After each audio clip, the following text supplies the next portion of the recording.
Hello नमस्ते मैत्रिणींनो। तर बघा 2 मिनिटात तुम्हाला इथे बॅकनेक डिझाइन दाखवते बोटनेकची। तर बॅक पार्टला मी कापड अस्तर जॉईंट करून घेतलेला आहे। सरळ बाजूकडे फोल्ड करून एक सेंटर लाईन मार्किंग करून घेतली। पेपर कॅनव्हासवरती आपण याचा गळा कट करूया। तर बघा वरचा बोटनेक शेप आहे, म्हणजे शॉर्ट गळा येणार आहे हा।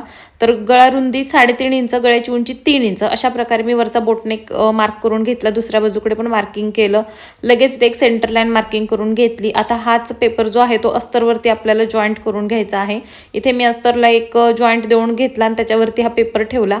त्यानंतर बघा साइडने आपल्याला हे अस्तर फोल्ड करायचं आहे।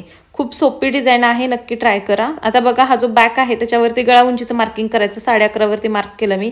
वरचा गळा 3 इंच येणार आहे, खाली स्पेस राहणार आहे थोडा 1 इंचाचा आणि त्याच्या खाली 7 इंचाची पाकळी कट करायची। तर ही पाकळी कट करण्यासाठी दोन्ही बाजूकडे 1-1 इंचाचं आपल्याला मार्जिन सोडायचं आहे आणि त्याचा सेंटर काढायचा। किती रुंद पाकळी पाहिजे त्याचं माप टाकून घ्यायचं आणि अशा प्रकारे त्याला कर्व मध्ये जॉईंट करायचं आहे। हे तुम्ही तुमच्या आवडीप्रमाणे लहान मोठं करू शकता। तर बघा बाहेरून 1 इंच एक्स्ट्रा पेपर ठेवून मी पाकळी जी आहे ती मार्क करून घेतली आहे। त्याला सुद्धा सेंटरला एक मार्किंग करून घेतलं। आता या पाकळीला सुद्धा आपल्याला अस्तर जे आहे ते जॉईंट करून घ्यायचं आहे। तर बघा व्यवस्थित मी त्याला शिलाई दिली। आता साइडने फोल्ड करून घेते। खूप सोपी डिझाइन आहे। डिझाइन कशी वाटली मला कमेंटमध्ये नक्की सांगा। आता यानंतर आपल्याला जो आपण बॅक पार्ट घेतलेला आहे त्याला सेंटर लाईन मार्किंग करून ठेवली आहे। तर त्याच्यावरती आपल्याला हे जे गळे आहेत आपण तयार केलेले ते बरोबर लाईन मॅच करून ठेवायचे आणि जे मार्किंग केलेलं आहे त्या मार्किंगवरून शिलाई देऊन घ्यायची आहे। तर इथे बघा मी शिलाई देऊन घेतली, कट केलं, आतून छोटे कट दिले। आता हे बाहेरच्या बाजूकडे फोल्ड करून याच्यावरती एक शिलाई दिली। त्यानंतर ही पूर्ण पट्टी आतल्या बाजूकडे फोल्ड केलेली आहे। आता याला तुम्ही वरती लेस लावू शकता, प्लेन ठेवू शकता किंवा दोरी पाइपिंग करू शकता। तर मी अगोदरच तयार करून ठेवलेली होती दोरी पाइपिंग, म्हणून मी वरच्या बाजूकडे लावून घेतलेली आहे। त्यानंतर साइडने पण एक शिलाई दिली। आता वरती आपल्याला 1 इंचाचा गॅप ठेवायचा आहे आणि त्याच्या खाली ही पाकळी जॉईंट करायची। तर मी बरोबर ठेवलेली आहे आणि मार्किंग वरून शिलाई देऊन घेतली। आता याचा आतील भाग सुद्धा कट करायचा आहे अशा प्रकारे आणि पुन्हा हा सुद्धा आपल्याला कट देऊन पलटी करून घ्यायचा आहे।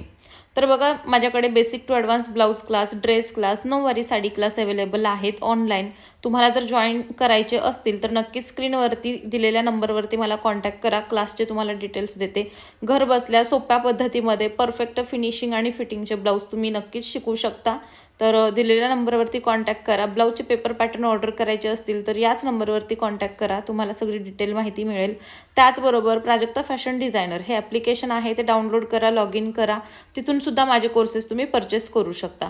तर या प्रकारे माझी डिझाइन कंप्लीट झालेली आहे। कमरेला मी कमरपट्टी लावून घेते आणि कमरेला सुद्धा मी पाइपिंग लावणार आहे। बघा इथं पाकळी जी केली त्याला सुद्धा मी आतून दोरी पाइपिंग लावलेली आहे। तर तुम्हाला ही डिझाइन कशी वाटली मला नक्की सांगा। आवडली तर लाईक करा।